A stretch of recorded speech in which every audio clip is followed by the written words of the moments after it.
Hello guys, welcome back to Cookworks. How are you doing guys? Today we will be making apple cake. This is a very simple. Okay, let's now start. Okay, let us now peel the big apples. I'm using 2 pieces. Okay.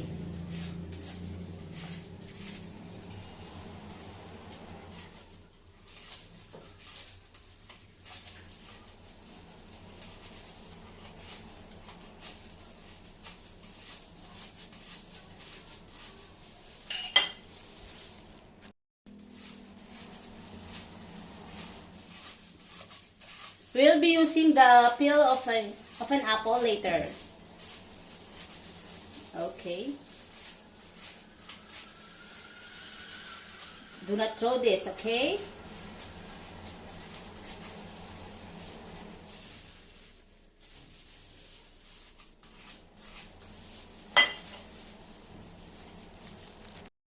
Okay guys, let's now grab our blender and mix the apple peel.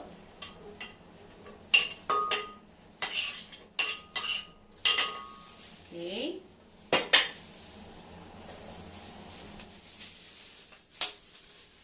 Okay, let's mix with the eggs. I'm using 3 pieces of eggs, guys.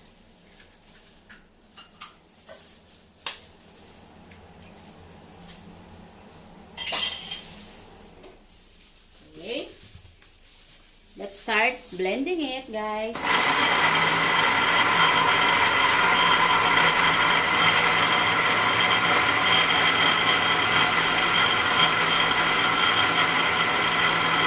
Look at the color, guys. See, it's now ready to. Okay. It's already pale in color.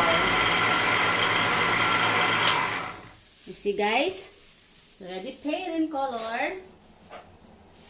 There you go. And then let's mix. There.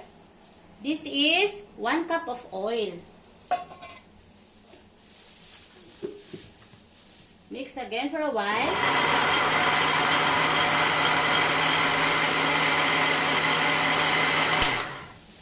See how easy, guys.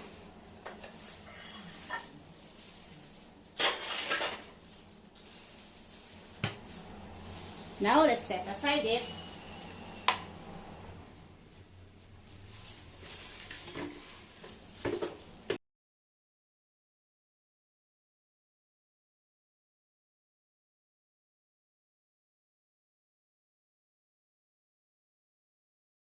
In a bowl, let's now add 2 cups of all-purpose flour. Let us sift this so that it will help us easy, okay? When mixing. There you go. Now let's add 2 cups of sugar. And of course, 1 tablespoon of baking powder.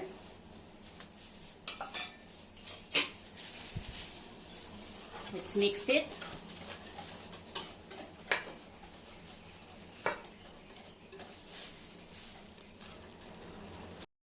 Okay, in a separate bowl, let's now pour the mixture, the apple peel mixture. Okay?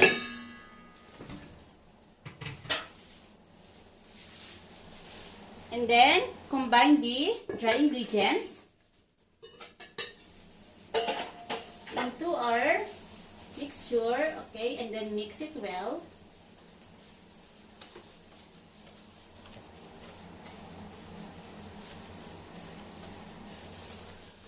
You see guys, this is very nutritious. I'm sure your family will love this too. You must try this.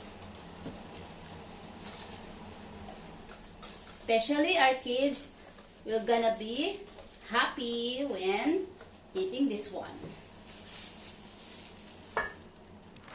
Now guys, we will cut the apples.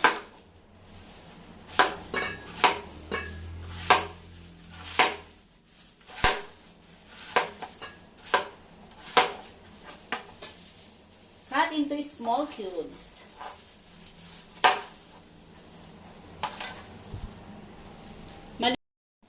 And now we will combine the sliced apple. Okay, then mix it well.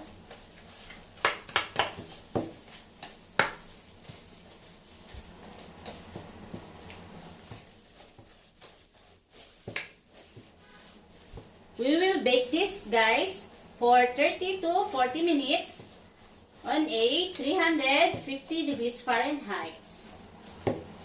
Okay.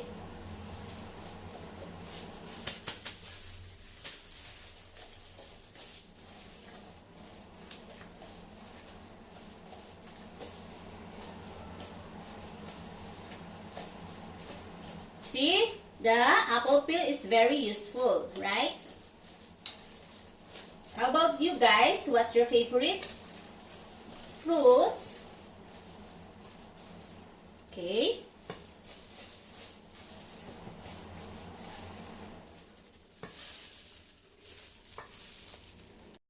Now guys, let us transfer the mixture into our baking pan, okay?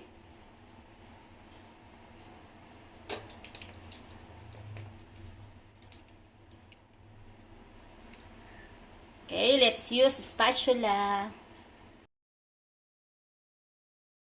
Okay.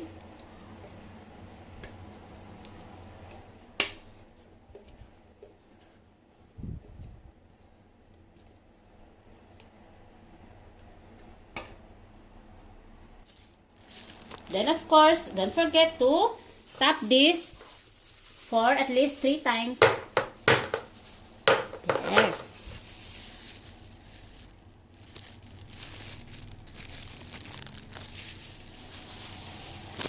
Now here's guys our apple after 40 minutes of baking.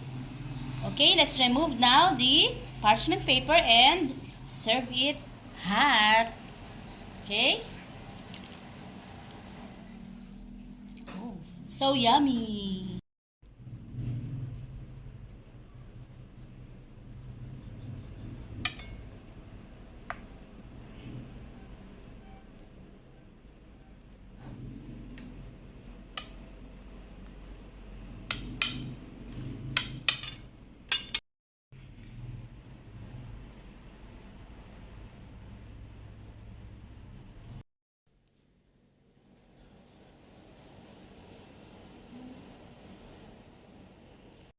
So guys, this is how it looks like inside.